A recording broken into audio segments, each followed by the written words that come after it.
Force on a current carrying conductor in a uniform magnetic field. As we discussed, according to the Lorentz force, when we substituted or when we place a current carrying conductor in a magnetic field, it experiences a force. Such force we call as Lorentz force. Now, the current carrying conductor I am placing in a uniform magnetic field which is having the length L and current passing through the conductor is I. I have considered small elemental length is dl here. Through the dl, whatever the number of charge particles are there, how it is having or getting the velocity, due to that how current flow takes place, we will understand from here. See, we are seeing the electron, and the electron here, single electron I am showing, there are n number of electrons are available. It gets velocity which velocity which gets together at a time, we call it as drift velocity is here.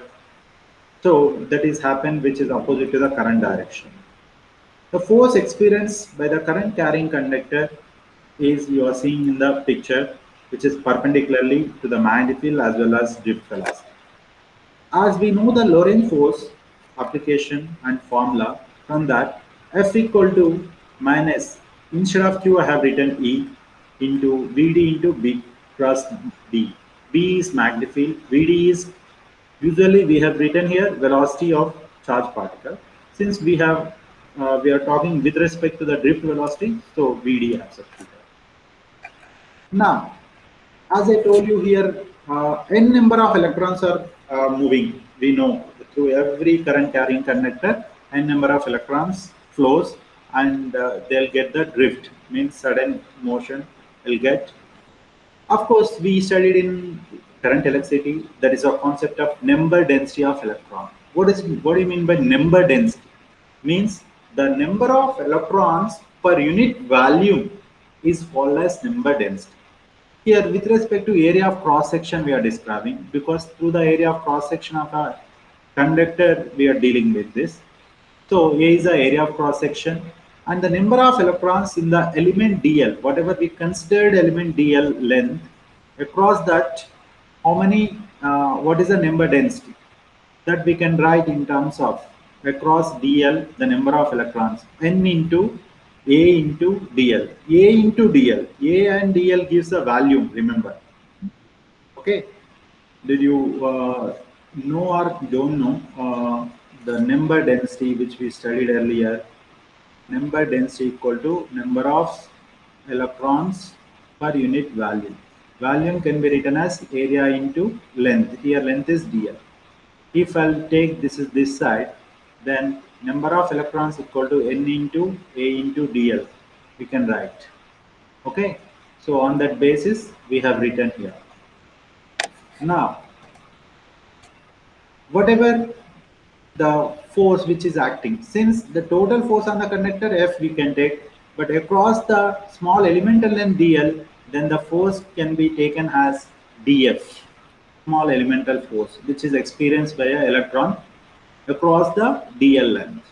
So n into a into dl, this is n into a into dl is gives the number of electrons, is magnitude of electrons through the particular considered area, I guess.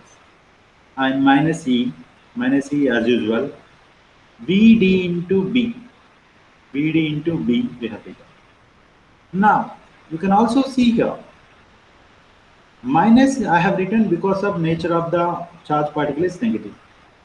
So that I have written here, and E I have multiplied, then I have here, Vd I took out, I multiplied with the dl cross B.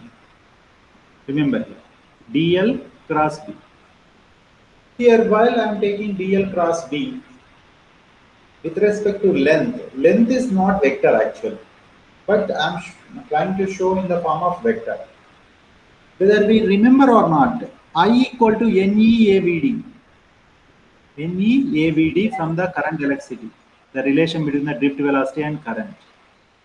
So that is we got here. In that place, I am substituting I. Therefore, my final equation I can write I into dl cross B. Here, the most important point ever we need to remember, everyone, is that is that I into dl cross b, then here current with the elemental length is acting as a vector. Current and elemental length is acting as a vector and magnetic field as a vector. Individually, the length cannot be taken as a vector, or individually current is not taken as a vector. We know that current is a scalar quantity. Why is current is a scalar quantity after being it is having a direction? Because current does not follow the properties of vector addition. Current cannot be added like a force, like a velocity. We cannot subtract it. That's why current will not follow the properties of vector addition rules. So therefore, whatever the equation I got, df equal to I into dl cross b. This I into dl, togetherly we say it is as a vector nature. Okay. Now, the total force I need to find here. Therefore, the total force I can write F equal to integration of df.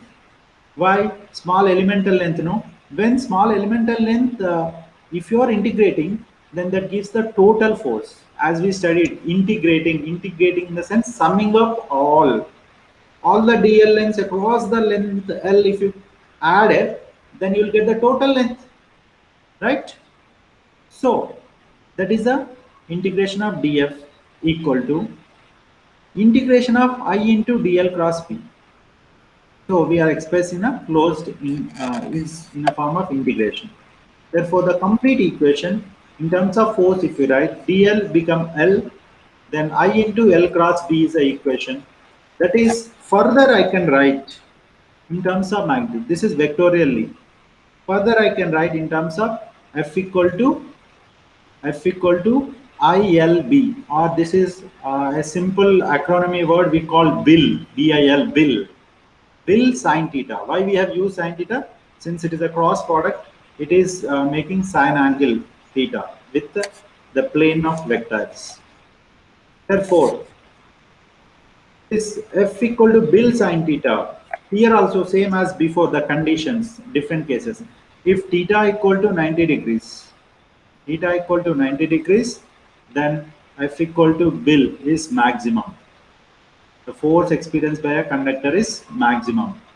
If theta equal to 0, then F equal to 0. If theta equal to 180 degrees, obviously here also F equal to 0, but it is in opposite direction. Okay, so this is Lorentz force, which is experienced by a current carrying conductor, okay, in uniform magnetic field. Next, this is the most important concept. This you need to understand in the sense, before this we need to understand the Biot-Savart law. Okay, how this topic you will get to know, I'll tell you how it is related to the Biot-Savart law. I'll come with the Biot-Savart law, then you'll understand here.